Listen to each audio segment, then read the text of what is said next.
बड़ा प्यारा गीत है। गीत बहुत बड़ा है, उतना समय आदेश नहीं देता, लेकिन दो चार श्लोक सुनिए। गोपियां भगवान को पुकार रही है। जयति तेधिकं जन्मना व्रजा श्रयत इंदिरा सस्वदत्रहि जयेत दृश्यतां दीक्षुतावका स्वयित्रिता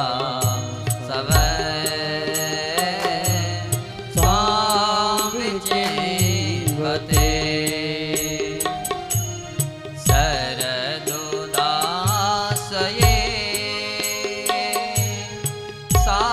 साधुजात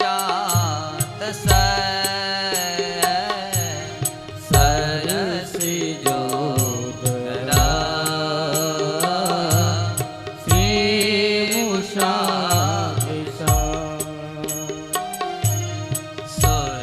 सुरतनाथ ते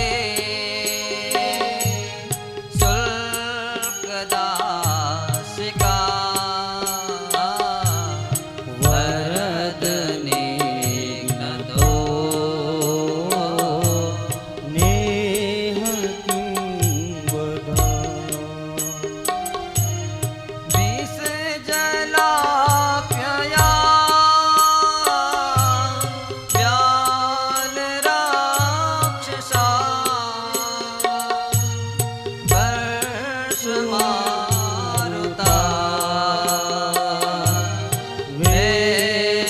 वेदुतानला वृषमयात्मजा विश्वतो भया वृषभते वयम् रक्षितामो न खलु गोपिका नन्दनो भवान् अखिल देहिना अन्दराद्रिद्रे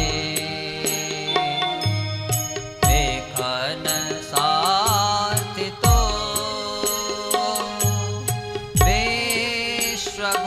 विश्वगुप्तये सख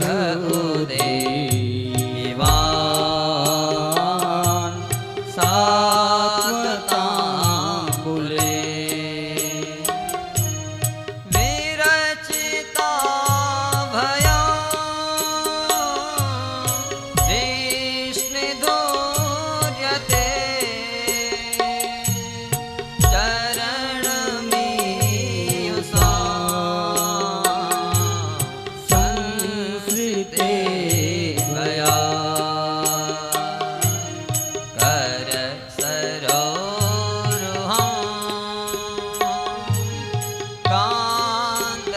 कान्तकामदं शिरसि देहिना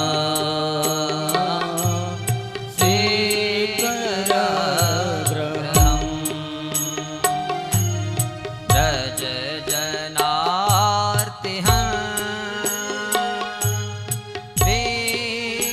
वीरयोषिता निज जन स्मया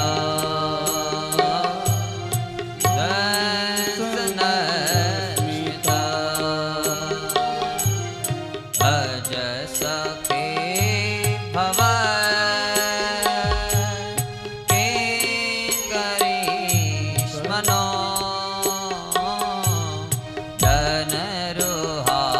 जनरुहाननम्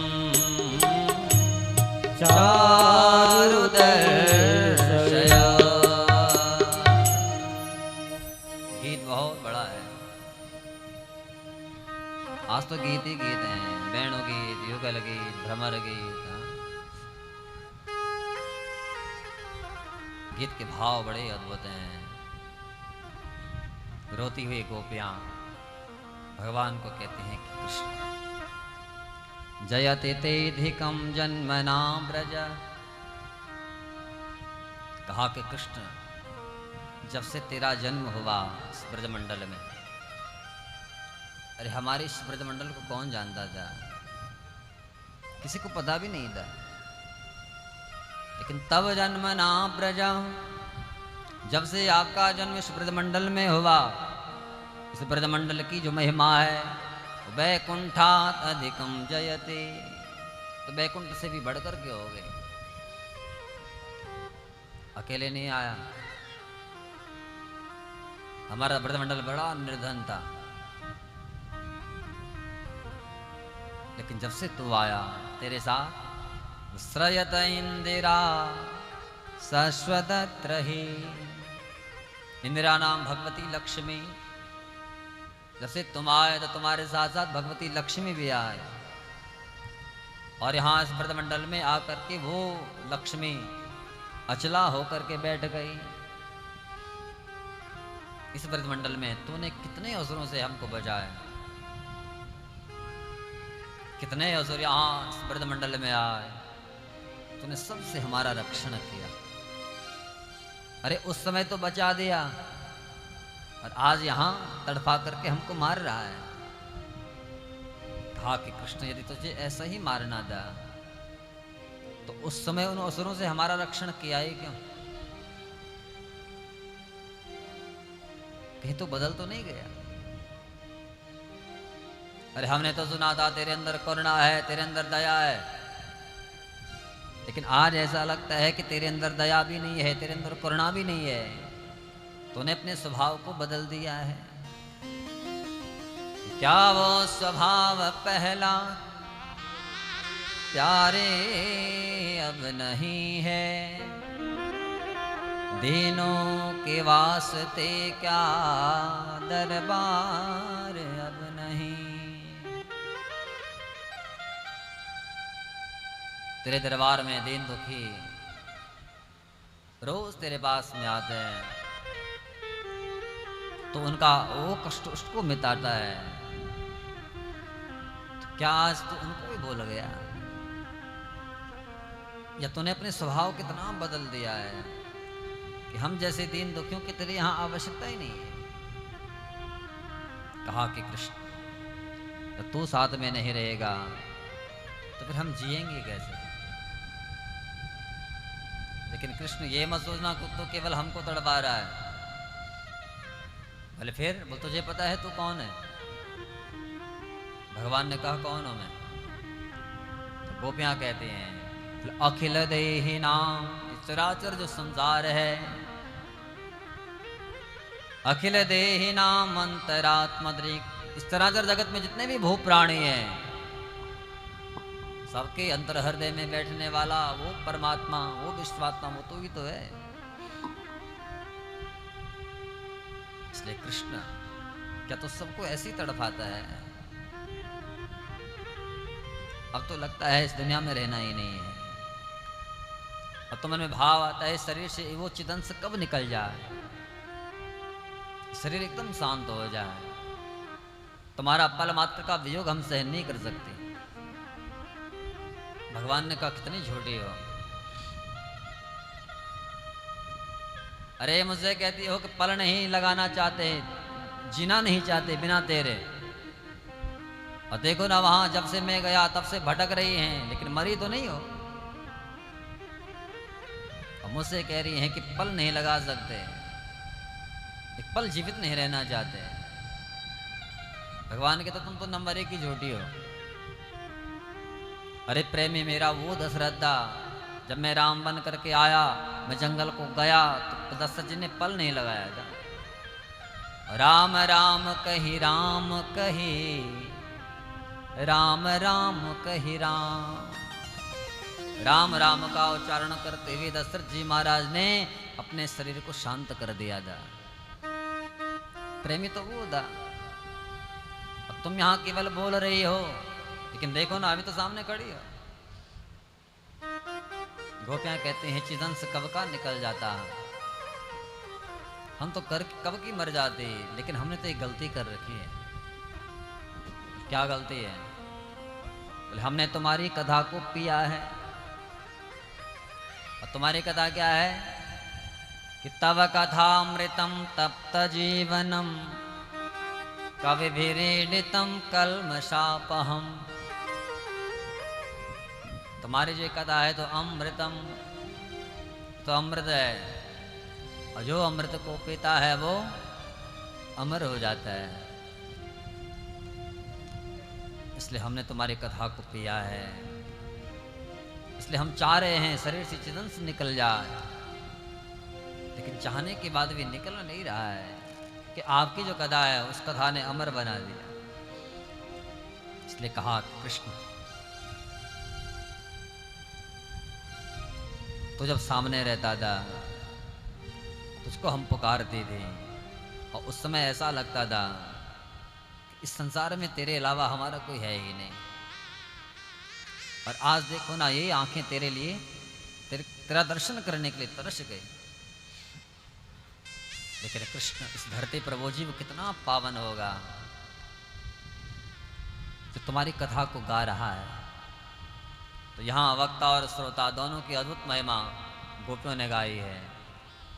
जो तुम्हारी कथा को गा रहा है वो भी पावन, जो तुम्हारी कथा को सुन रहा है श्रोताओं की भी चर्चा, वो भी कितने अद्भुत होंगे। ये जना भुवि गृह्णन्ति पत्ते जना भूरिदा। वक्ता और श्रोता दोनों की अद्भुत महिमा उन गोपियों ने गाई है। भगवान से कहते हैं कि प्रभु जब तुम हमारे पास में रहते थे उस समय ये पलकें बंद होती थी, तो विधाता ब्रह्मा पर बड़ा कोपा दादा, इस विधाता ने आंखों में ये पलकें क्यों बनाए। सामने कृष्ण खड़ा है, ये पलकें बंद होती थी, तो उस समय पलकों का बंद होना तुम्हारे दर्शन में व्यवधान उत्पन्न करता था। लेकिन आज तो तुम हमसे दूर गए हैं। गोपियां रो रही हैं, भगवान को कह रही हैं कि प्रभु दुनिया तुम्हारे पास में जब आती है तो न जाने क्या क्या मांगती है। अरे हम तो कुछ मांगने भी तो नहीं आए थे,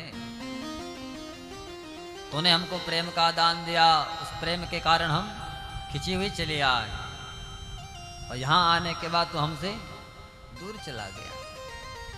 और दुनिया तेरे दरबार में आती है, लंबी चौड़ी लिस्ट लेकर के आती है, मेरा ये काम बन जाए, मेरा वो काम बन जाए। सारी दुनिया स्वार्थ लेकर के आती है, हम तो हमारा तो ऐसा कुछ भी नहीं था। कोई पागल है धन दौलत का, कोई पागल बेटी नारी का, सच्चा पागल तो वो जानो जो पागल बांके बिहारी का। हम तो तुझसे कुछ मांगने नहीं आए, न धन मांगा, न संतान मांगी, न वैभव मांगा, केवल तेरे प्रेम के कारण वहां खिंची हुई चली आए, फिर भी तड़पा रहा है। गोपियों को लगा भी आने वाला नहीं है। तो उस समय गोपियों ने जोर जोर से रुदन प्रारंभ किया। और भगवान को पाने का सबसे सरल साधन है उनके लिए नेत्रों से अश्रु की धारा टपक जाए। संसार के लिए हम बहुत रोते हैं, लेकिन कभी एकांत में बैठ करके भगवान के विरह में, हमने पहले भी चर्चा की है, भगवान के विरह में जब नेत्रों से अश्रु की धारा टपकती है तो वो समय बड़ा अद्भुत होता है। हाँ, गोपियां बहुत रोई। रुरुदो सुस्वर राजन कृष्ण दर्शन लालसा। कृष्ण दर्शन की लालसा में गोपियों ने जोर जोर से रुदन प्रारंभ किया। तो गोपियों के नेत्रों से निकलते हुए वो अश्रु उनको भगवान देख नहीं पाए। भगवान उसी क्षण गोपियों के मध्य में वहां प्रकट हुए। बोलो रास बिहारी भगवान की जय।